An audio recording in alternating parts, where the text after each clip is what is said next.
As COVID hospitalizations rise, more places are bringing back mask mandates. That's from none other than U.S. National Public Radio. COVID masks are back, according to numerous headlines. And if that concerns you, I'm going to tell you how to prepare. Here are the headlines regarding COVID. Should you wear a mask again? Asks the New York Times. Canada's Global News says school mask mandates are coming again, why some experts believe it's a good idea. ABC News asks, are masks returning? CBS News says, is masking coming back? As new COVID variants emerge, here's what experts say. Here's what's happening right now. The U.S. in particular is seeing a late summer surge in COVID cases, which has prompted some schools, hospitals, and businesses to encourage, and in some cases even require, people to start wearing masks again. The most recent CDC data from earlier in August says nationwide COVID hospitalizations have increased by nearly 19% in a single week. Up to 10,000 people a week have been hospitalized. Public health officials have their eye on two new variants like Omicron variant EG5, nicknamed Eris, and a new BA 2.86. And everywhere from Morris Brown College, other colleges in New York, Hollywood studios, and Kaiser Permanente and other health systems have said, if you want to come to our campus or to our business, you have to wear a mask. Now, in the Western world, dividing factions have increasingly been at each other's throats. When I travel around the world, people are often on one side or the other. But in the Western world, mask mandates, COVID restrictions in general, people were fighting each other. It really has contributed to this kind of cultural civil war that's going on in countries like the United States. But here's what concerns me before I tell you what you should do to prepare if you're concerned about mask mandates and more COVID restrictions. The first thing you have to do is realize this stuff happened. Before COVID restrictions, there were other restrictions. They used airline security, they used terrorism, they used all kinds of other things to chip away at your freedom. Every time a politician people don't like gets elected, every time they try and raise your taxes. We at Nomad Capitalist get more people calling us and saying, I need a second passport, I need to move, I need something to protect my family, protect my wealth. And then once the threat goes away, whether it's COVID or Justin Trudeau's bank account freezings or whatever else it may be, once people feel comfortable, they, oh, okay, everything's good, I don't need that second passport. But yet it was me during COVID that had some of the most travel flexibility because I had different residences, I had different passports, I had different homes that I was able to use and say, where am I going to be treated the best during this time? I was able to do that because I had the stuff set up in advance. And so if you're worried about COVID restrictions coming back, I can't tell you what's going to happen or if the restrictions are going to be reasonable, but the government now knows a lot of people are going to be on their side. And so even if you say, hey, I'm for some kind of measures, the government is going to take advantage and you want to be prepared. Here's what you can do. Number one, you want to banish your stereotypes. Malaysia reopened before Florida. Now, Florida stayed open longer than a lot of other countries, but it was not the first place to reopen early in 2020. And so if you're sitting and saying, hey, I'm here in the free state of Florida, there's no better place to be, realize the facts don't support that and realize that your country may not be the most free, even if it feels comfortable for you to believe that. The other thing that you want to do is you want to start looking at a second home or even a portfolio of second homes in country or countries where you can get a second residence permit or even a second citizenship and that had policies that reflect what you would want in the past. For example, you can go to many countries in Central America, from Mexico on down, and you can buy property or even open a bank account or make some small investment, or even in many cases just prove you have an income, and you can get a residence permit. Some of those countries were more flexible. Mexico, for example, would be a country where you can get a residence permit, and if you own a home there, that could work out very well. Places in the Balkans, for example, were more open. So a country like Serbia, buy a home, get a residence permit. I was in Istanbul in late 2020 when they had a lockdown. If this was a lockdown, people were playing soccer out in the streets, people were selling their wares, there was food being sold, and the police were standing by. And okay, listen, as long as nobody's attacking each other, we're okay with this. You can buy property in Turkey, you can get citizenship. And what happens is if you have residence or citizenship, now you're a higher level than a tourist. And so what you saw during COVID is people were being kept out of countries. In some cases, even if your spouse was from that country, you couldn't get in. When you are a resident, particularly in some cases, if you're a permanent resident, you can oftentimes get that. Or if you're a citizen, you may be exempt from certain requirements. You may have to fill out certain forms, or you just may be let in general while everyone else is kept out. And so if you're married to someone who has a foreign citizenship, you might want to consider getting that residence permit now and just keeping that in your back pocket. Otherwise, look at how can I have a home or a collection of homes where I'm getting that ability with that. Not every country gives you a residence permit just because you buy a property. Right? The United States doesn't. A number of Western countries don't do it. People are happy to invest in those countries and own real estate without getting any immigration benefit. Find at least one country where it goes together. Robert Kiyosaki spoke to our audience at Nomad Capitalist Live in 2021 during the pandemic and said, something's going to happen. Where can you get in 3 days?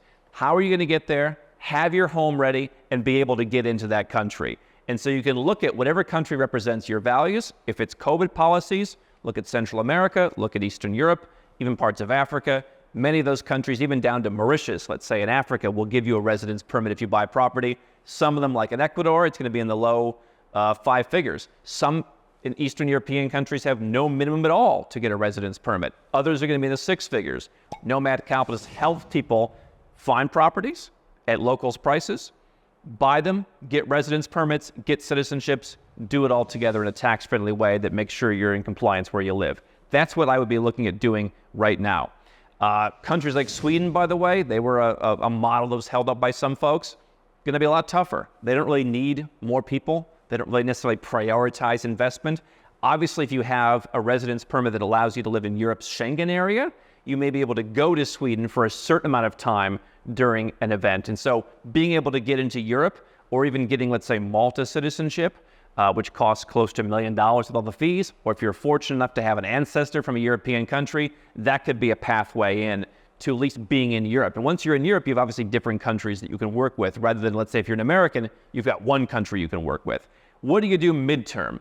Midterm, I want to get a second passport. Now, you can get this near term if you want it, if you can afford it. Citizenship by investment in the Caribbean, prices are going up, but you can still do that in the lower 6 figures. We had a lot of folks coming to us during the pandemic saying, I want to get my family second citizenship, not for any financial reason, but so we have another country to go to, or multiple other countries to go to, and we can be accepted. Because look at what happened during the pandemic. The U.S. passport was as good as a Rwandan passport. You may not like the way that sounds, but statistically speaking, Americans could get into as many countries during the height of the pandemic as someone carrying a Rwandan passport. That was because officials said the numbers were higher in the U.S. Sometimes that was fair. Other times, literally countries just said, oh, it's just pure numbers. Well, obviously, the United States is going to have more cases than Liechtenstein, not per capita, but just, on a gross basis. Some of the policies didn't entirely make sense. I mean, some of the people just said, hey, you've got a lot of cases in your country, even though you've got obviously a lot more people. If you have a second passport, let's say you're from a Caribbean country, you will have more ability to go to certain countries during whatever may happen. Now, let's say the next issue isn't a pandemic. Let's say it's some geopolitical issue, or let's say geopolitical forces come into this, and they're like, yeah, listen, your country's kind of screwing with us. We don't want the Americans. Maybe they put you on a list of a COVID ban or something similar just because they don't like your country. And so you saw places in Eastern Europe, Turkey, places like that, Central America. You've got some countries that are not as friendly with the U.S. as they once were. Maybe, they say, hey, you can't come here. And so if I have a second passport, not only am I going to have an identity where I can go to other countries, but I'm also going to have the ability to be able to travel freely.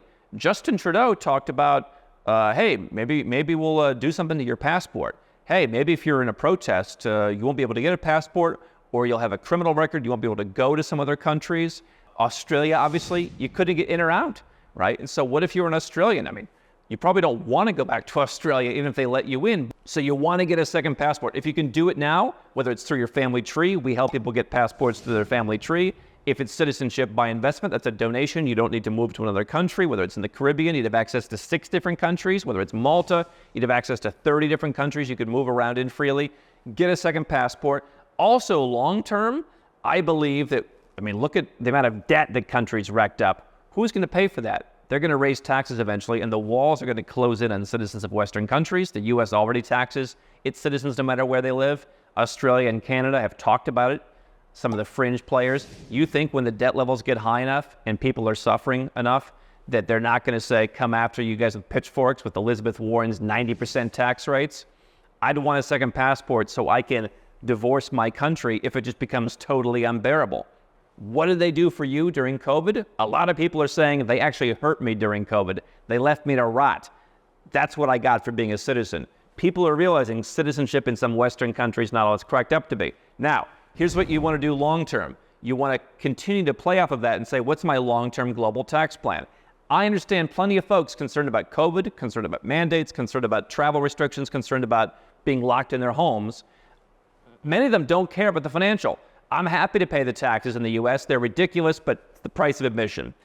Understand, taxes are only going to go up in Western countries. No one's even suggesting really, seriously, that they should go down. Some proposal, we're going to abolish the IRS in the U.S. Okay, good luck with that. You want to have a plan. Once you have a home or a collection of homes around the world, you can start small and build up over time. And by the way, these homes don't have to be that expensive. You can get homes for $200,000, $100,000. I mean, you can get these for relatively low prices in some countries. It could be a pied-à-terre.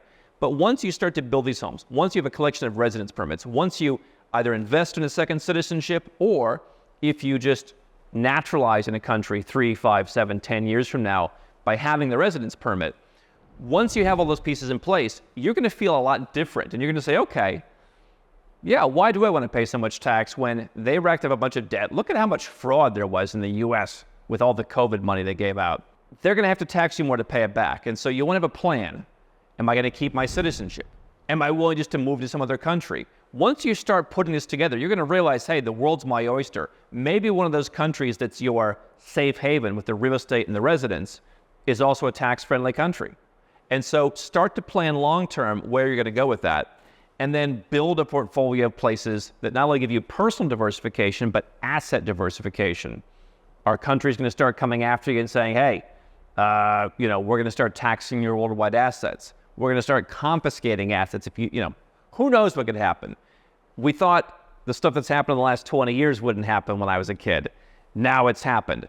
So short term, get a place to go. Robert Kiyosaki, where are you going to get in 3 days? Midterm, make sure you get a second passport. Long term, have a plan to make it all work, not only on the personal side, but on the tax side. Nomad Capitalist helps people do that. We're really the only people out there that help you put all the puzzle pieces together with a network of experts, from tax professionals to real estate professionals to everybody else that you need to not overpay, to get holistic advice. You can learn more at nomadcapitalist.com, but make sure you are prepared. I was prepared, not expecting anything in particular, but I think I had a much more free experience over the last few years because I had multiple residences, passports, bank accounts, accesses, homes. You can do it too.